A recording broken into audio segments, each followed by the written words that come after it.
Hello everyone, जैसे कि आपको पता है बीपीएससी और स्टेट एग्जाम के लिए एनसीईआरटी काफ़ी ज़्यादा महत्वपूर्ण है। तो आज हम देखेंगे NCERT chapter wise class 11 history का चैप्टर 1 जो है समय की शुरुआत से।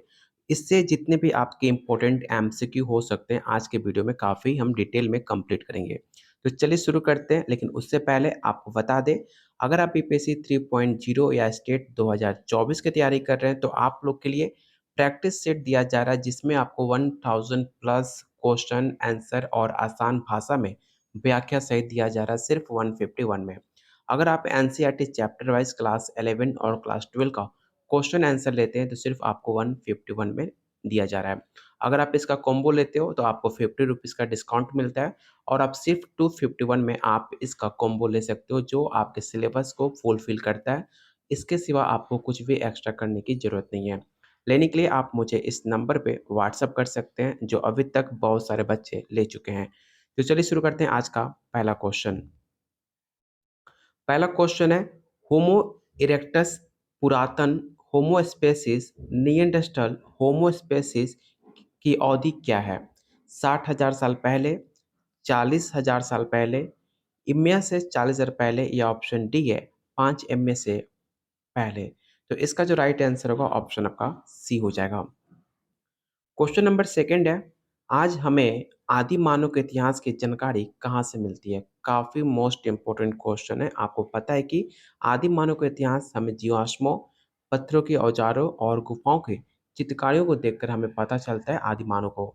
इसलिए इसका जो राइट आंसर होगा ऑप्शन आपका डी हो जाएगा।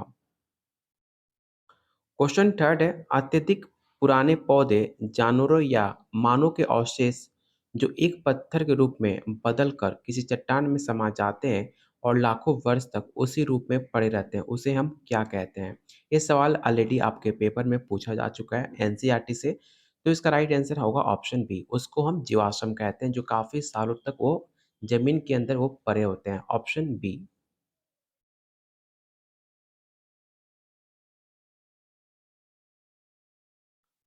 क्वेश्चन नंबर 4 है, होमोनिड्स किस अवधि के दौरान अफ्रीका से एशिया आकर बस गए? मोस्ट इंपॉर्टेंट क्वेश्चन है, आपको पता होना चाहिए कि जो होमोनिड्स थे वो 2.0 से 1.5 एमए से आकर बस गए थे। तो ऑप्शन इसका ए राइट आंसर होगा। क्वेश्चन नंबर 5 है, चार्ल्स डार्विन की पुस्तक on the origin of species कब प्रकाशित हुई थी? तो याद रखिएगा 24 नवंबर 1859 को प्रकाशित हुई थी। ऑप्शन ए आपका राइट आंसर होगा। नेक्स्ट क्वेश्चन है, बंदर नर वानर एशिया और अफ्रीका में कितने पूर्व पहले आए थे? ये भी सवाल आपके एग्जाम में पूछे हुए सवाल है और याद रखिएगा 360 240 लाख पूर्व माना जाता है कि एशिया और अफ्रीका में इससे पहले आए थे। ऑप्शन इसका सी राइट आंसर होगा। क्वेश्चन नंबर 7 है, जीव का एक ऐसा समूह जिसके नर और मादा मिलकर बच्चे पैदा कर सकते हैं एवं बाद में ये क्रम जारी रहता है, उसे हम क्या कहते हैं?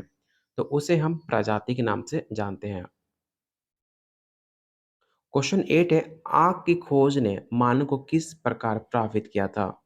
तो तो इसका जो राइट आंसर होगा ऑप्शन डी होगा, क्योंकि भोजन को भूनकर खाना हमने आग से सीखा, खतरनाक जानवरों को भगाना आग से हमने सीखा, गुफाओं को रोशनी होने लगी, ये सब चीज़ आपके आग की खोज के बाद हुआ। इसलिए इसका जो राइट आंसर होगा ऑप्शन आपका डी हो जाएगा। नेक्स्ट क्वेश्चन है, मनोविज्ञानी कौन होता है? तो काफ़ी इंपॉर्टेंट क्वेश्चन है, आपको बताना है कि मनोविज्ञानी हम किसे कहते हैं? तो मनोविज्ञानी वो होता है जो आपके मनो संस्कृति और समाजों के साथ मानव जीव विज्ञान के विकासवादी पहलुओं को अध्ययन करता है, उसे हम मनोविज्ञानी कहते हैं। तो इसका राइट आंसर ऑप्शन आपका डी होगा। क्वेश्चन नंबर 10 है, हमने पहले होमिनिड प्राणियों के अस्तित्व का साक्ष्य कब मिलता है? तो काफी इंपॉर्टेंट क्वेश्चन है, याद रखिएगा 56 लाख वर्ष पहले। ऑप्शन सी आपका राइट आंसर होगा। क्वेश्चन नंबर 11 है, होमिनिडो का उद्भव कहाँ माना जाता है? तो इसका राइट आंसर ऑप्शन सी होगा, अफ्रीका। होमो का क्या अर्थ है? आपको बता दें कि जो अभी हम क्वेश्चन कर रहे हैं ये हिस्ट्री का क्लास 11 पहला चैप्टर को आज हम कंप्लीट कर रहे हैं, जो काफ़ी ज़्यादा जितने भी क्वेश्चन पॉसिबल हो सकते थे पहले चैप्टर से हमने उस सारे क्वेश्चन को इस नोट्स में हमने अराइज़ किए हुए हैं, जो आपके एग्ज़ाम के लिए काफ़ी ज़्यादा इम्पोर्टेंट है। और होमो का क्या अर्थ होता है? तो होमो को आपको पता है कि होमो को मतलब आदमी और स्त्री पुरुष दोनों होता है। इसलिए इसका राइट आंसर हम सी कंसीडर करेंगे। होमोनिड किस परिवार से संबंधित सदस्य माना जाता है? तो इसका राइट आंसर ऑप्शन आपका डी होगा होमिनिड। होमिनोड की शाखाओं को कहा जाता है मतलब होमिनोड किस शाखाओं को हम कहते हैं? तो इसका जो राइट आंसर होगा ऑप्शन ए जीन्स। जीवों का ऐसा समूह जिसके नर और मादा मिलकर बच्चे पैदा करते हैं उसे हम क्या कहते हैं? तो जस्ट मैंने आपको बताया था उसे प्रजाति या स्पेसिस कहते हैं। अगर प्रजाति की जगह पर स्पेसिस दे दे तो इसको लेकर आपको कंफ्यूज नहीं होना है। इसका जो राइट आंसर होगा ऑप्शन बी हो जाएगा। क्वेश्चन नंबर 16 है, फोरेजिंग जिसे आप चारा बोलते हो उससे क्या मतलब होता है? तो पहला ऑप्शन है विस्थापित करना, ऑप्शन बी है शिफ्ट करने के लिए, अनुकूलित करने के लिए या ऑप्शन डी भोजन खोजने के लिए। तो इसका राइट आंसर होगा ऑप्शन डी। क्वेश्चन नंबर 17, होमिनीडों की शाखाओं में कौन सबसे अधिक महत्वपूर्ण है? मोस्ट इंपॉर्टेंट क्वेश्चन है, आपको पता होना चाहिए कि होमिनीडो शाखाओं के लिए ऑस्ट्रेलोपिटेक्स और होमो दोनों काफ़ी ज़्यादा महत्वपूर्ण शाखा माना जाती है। इसलिए इसका राइट आंसर हम ऑप्शन सी को टिक आउट करेंगे। कालाहारी के रेगिस्तान में रहने वाले एक शिकारी समाज का क्या नाम था? ये सवाल ऑलरेडी पूछा गया है, आपके एग्जाम का सवाल है। उसको हम कुंग सानो के नाम से जानते हैं। आज हमें आदिमानव के इतिहास की जानकारी निम्न में किससे मिलती है? तो काफ़ी इम्पोर्टेंट क्वेश्चन है, इसे ध्यान से रखिएगा। हमें जो आदिमानव के इतिहास की जानकारी हमें मानव के जीवाश्मों से, पत्थर और औजारों से और गुफाओं के चित्रकारियों से भी हमें जानकारी मिलती है कि आदिमानव का इतिहास कैसी थी। इसलिए इसका जो राइट आंसर होगा ऑप्शन आपका डी होना चाहिए, all of the this. Question number 20 है, ओल्डवुड गॉज रिफ घाटी जहां आदिकालीन मानव के इतिहास के चिन्ह पाए गए हैं, वो कहाँ पर आपको देखने को मिलता है? तो इसका इतिहास आपको पूर्वी अफ्रीका में देखने को मिलता है। और आप लोगों से रिक्वेस्ट है, जितने लोग वीडियो देख रहे हो प्लीज़ वीडियो को लाइक और शेयर जरूर कीजिएगा, क्योंकि एक लाइक हमें काफ़ी मोटिवेट करेगा आप लोग के लिए डेली चैप्टर वाइज क्लास 11-12 का एमसीक्यू लाने के लिए। क्योंकि एनसीईआरटी अगर आप कंप्लीट नहीं करते हो तो आपका जो एग्ज़ाम होने वाला है स्टेट और बीपीएससी का, तो आपका कंसेप्ट काफ़ी क्लियर नहीं हो पाएगा।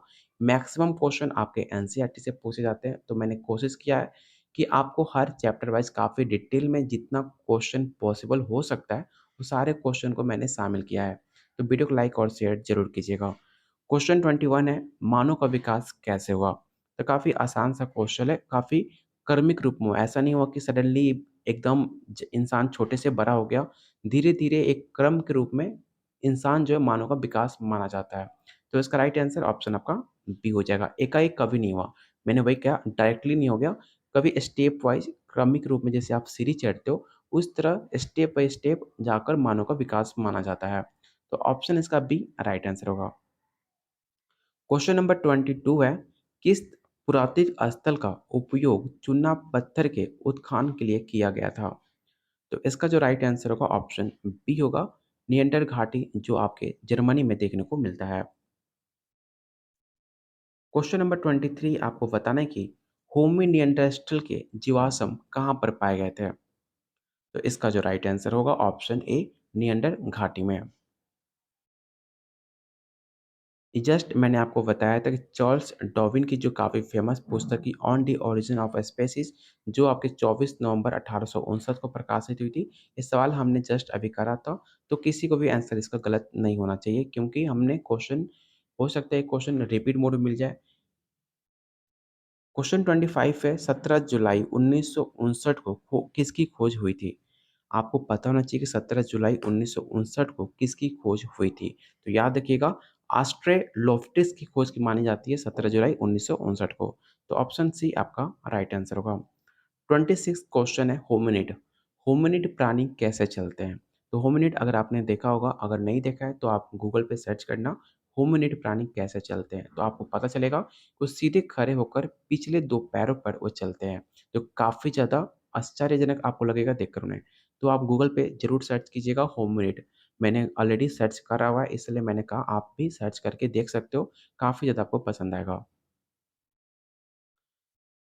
पैथोलॉजिकल शब्द का प्रयोग किसके संदर्भ में किया जाता है? तो काफ़ी बेसिक सा क्वेश्चन है। आपको पता है कि पैथोलॉजिकल शब्द नियंत्रण स्थल के रूप में प्रयोग किया जाता है।